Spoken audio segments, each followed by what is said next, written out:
Assalamu alaikum. Wa alaikum salam. Sagi no metorma. Miɗo wiya Abba Ibrahima Ba. Miɗo jeeya Nampala, miɗo jooɗi ñono hannde ka miɗo jooɗi Nampala ɗum. Nampala ley cercle ñono o woni. Hannde a laati président capital cercle ñono.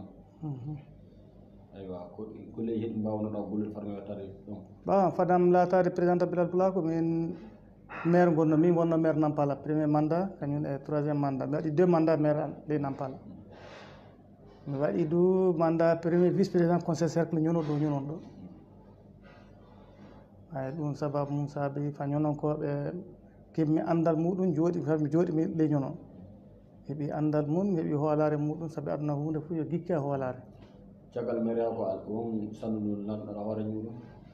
ɗum woni ko mbiyami caggal maire ko mi laatima premier vice président conseil cercle ñono. Hannde a laati président capital Pulako cercle ñono.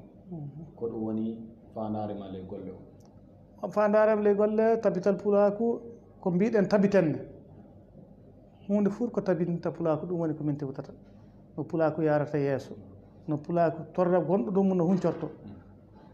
Hay ɗum ɗin dabaraji min gondi e muɗum ɗin min piyata yalla Allah aɗa newna Allah walla en. Dabareji ɗi wonko ɗi mbawɗa hannude min heɗi heɗino.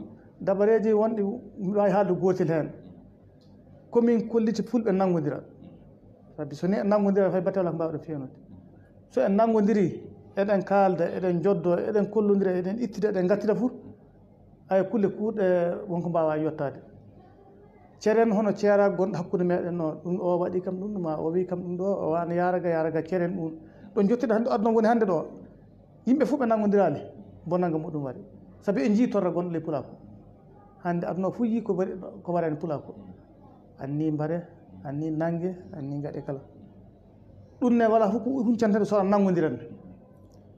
Joni hono bangal wona o warde Pulako o tan tourreji kewɗi ande Pulako wona no rafi hono warede tanko e bangal hono jande Pulako to nayi dura ko ñaami e ko wonko darde ɗo hen na wonko jiɗɗo haalde ɗo hen. Ayyo miɗen jiiɗi sawi sa ɗum ɗi fuu torraji ɗi foof sa ɗum Pulako tewtali hirnaki jande tewtali jande saabi ko ɓuuri hewde maɓɓe fuu bangal dabaji tan kilniɗen ay ɗum ne aduna o heddotako noon tawi janggenne ɗum saabi so neɗɗo a janggali a yiwata e numéro ɗum du min kalan haala muɗum hunde fof ko watta ko Pulako heɓanno finira min tewtan ɗum so Allah jaɓi.